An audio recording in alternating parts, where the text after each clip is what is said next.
What's going on, everybody? My name is ManLee92, and I am bringing you a game of domination on Array.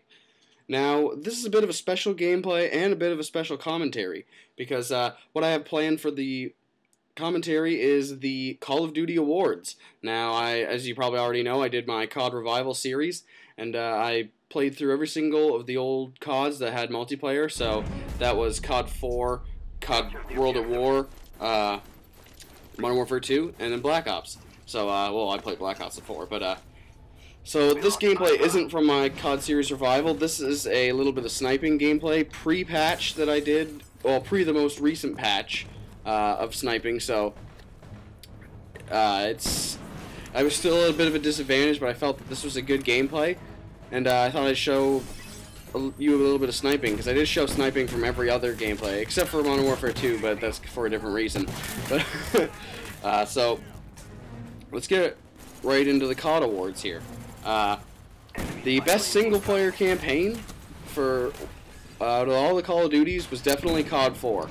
I felt that it had the most original story, and then I guess it was just the biggest step forward in campaign-wise and stuff. I guess the campaign was the same as COD 3 because I didn't play COD 3, but well, it wasn't the same because it was World War II.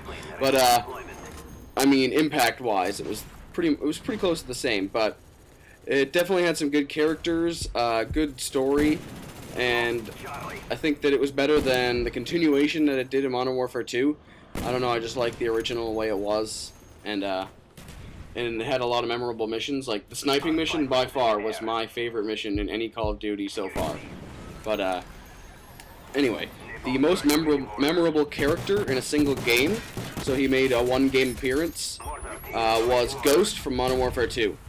He probably had the most impact just because he was so, like, mysterious and, badass, but, so he definitely got the award for most memorable character in a single player, or in a single game, and, it was really sad when he died, so, I guess that kinda, he had a bias because he died, so, or he had, an unfair advantage against other characters because he died, but, alright, and the best overall character out of any game over any amount of games that happened was definitely Captain Price. Captain Price was awesome, and he was in COD 4 and Modern Warfare 2, and I think that there's another character in the earlier COD games that was named had the name Price, but I don't think it's the same character, but because then he would be like 80 years old. So, but I think it's pretty cool to think that. So that a 70 or an 80-year-old man could be fighting alongside these guys in their mid to late 20s and holding his own. But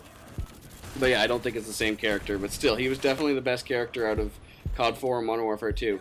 So, but yeah. The best extra feature in the game. Now, COD 4 was kind of eliminated for this because it didn't really have an extra feature other than it only had the campaign and the multiplayer.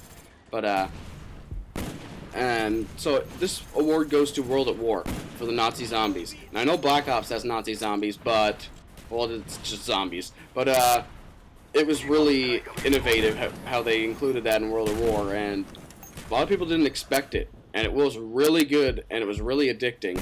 So I think that it is well deserving, and I don't think anybody will argue with me with that.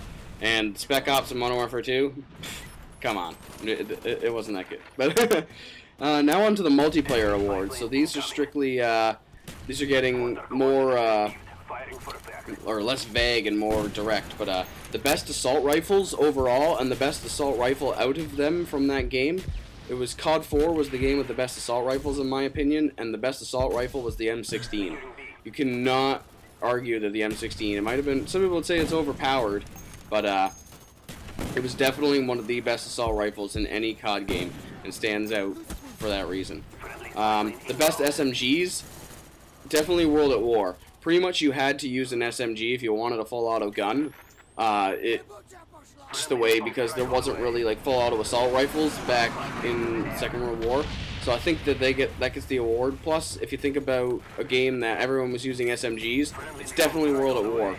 And the individual gun award, overpowered or not, is the MP40. It was a deadly gun no matter what attachments you put on it or how you used it with any perks. It was deadly.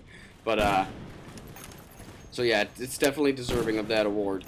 But best snipers, Modern Warfare 2, I know a lot of people said it was easy mode for snipers, and I agree, but for that reason it gets the award because it was the easiest to use, the most fun to use, and the most versatile in the aspect that you could quick scope and other things like that.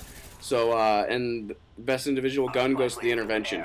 Everyone, if you were a sniper, you use the intervention. The Barrett was a close second, but intervention definitely gets it, and it will go down in COD history. I'm surprised it actually isn't up there with like the MP40, or not the MP40, the M40A3 kind of thing, the fame that it has.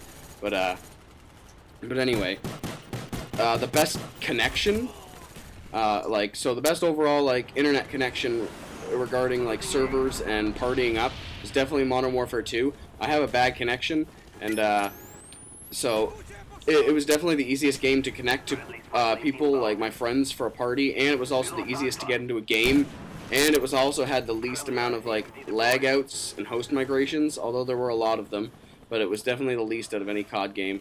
But and the bars didn't really matter. If it was a 2-bar, it was, in my opinion, it was pretty much the same as having a 3-bar, maybe even a 4-bar. There wasn't too much of a variation between those two. But so yeah, I'm just going to interrupt the COD Awards for a second, and because there's something that's noteworthy coming up. This is a sniper gameplay, and I said it in a commentary before, it's not a sniper gameplay unless you get a collateral, and there it is. And we'll see it again. Nope, dead. But so yeah, I think that was a pretty good shot that I made, but not to toot my own horn. But so back to the COD Awards. The best LMG was Modern Warfare 2, and that was the RPD. I loved the RPD, and it stood out. Like, when I think about a good LMG gun, it was definitely Modern Warfare 2. I could use all the LMGs in that and throw up some beast scores, so it gets the award. And the RPD was my favorite to use out of all those guns.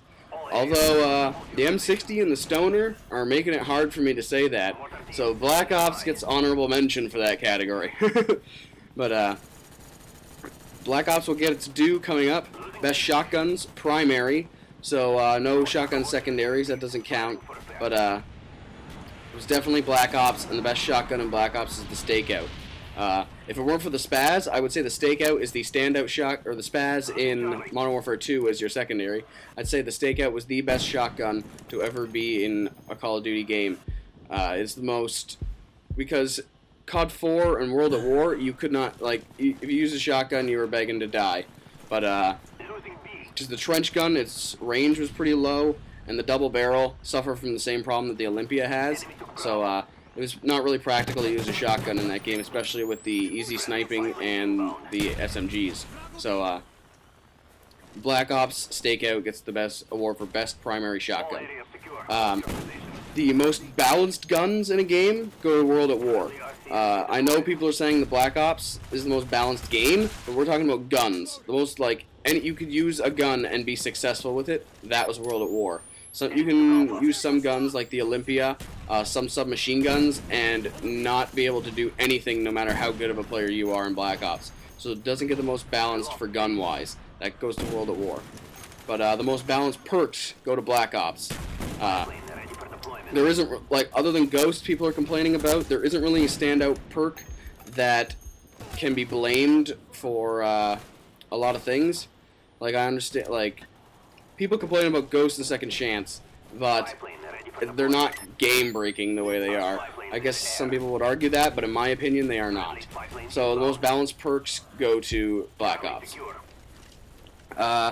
The best perk in any game, or out of all the games, was Stopping Power. It made an appearance in 3 games, and it is definitely the best perk, and I want to see it back. It changed the way you play COD, without it or with it, so it definitely needs to be a necessary perk.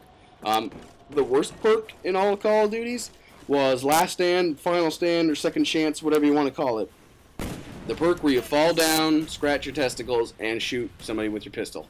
That is the worst perk, and I'm pretty sure I don't have to explain that. But the best levels in a multiplayer was World at War. They had huge levels, they had tiny levels, they had levels with vehicles on them, and I think that I really enjoyed World at War's levels more than any other COD. The best extras in multiplayer, so that's like things you can do in the level. Go to Black Ops with like the zip line and other things like that they've added. World at War came close with this because of the tanks, and because I really enjoyed the tanks. And then I guess third would be Modern Warfare 2 because they had the mounted sentries, and then COD 4 also had that, but they didn't really come into mention here. And finally, the most loadout versatility, World at War, because if you think about all the perks you had and all the guns, you could definitely have a much different class every single time you could play. So that goes the most loadout versatility. And for those of you that weren't keeping score for what I said, the best overall game, which I just totaled up how many awards went to each person, it goes to World at War. So according to my award system, the best Call of Duty so far is World at War. So yeah. So to sum up, we're getting dominated right now, I think. And the reason why we lost this sniper game is because, of course, I'm a sniper. I am no good trying to cap points. So what I was trying to do was organize the team to move on to the points. And I'm pretty sure when I was hiding up behind the rock over by A and throwing my napalms down on B, I was telling my buddy Rob, or Owenator as you can see there, to jump on it and cap it, because obviously I can't because I don't have Flak Jacket Pro on right now. So that's the reason why we lost this game. I did my best. As you can see right here, I go desperation mode to try to catch the point, just so we can try to catch up, because it is a pretty close game. But I can only do so much with the sniper rifle in regards to objective gameplay. So I did my best, but 35 and 12, 4 captures and 6 defends still with a sniper rifle. So thanks for watching. Comment, rate, subscribe. And I will see you next time.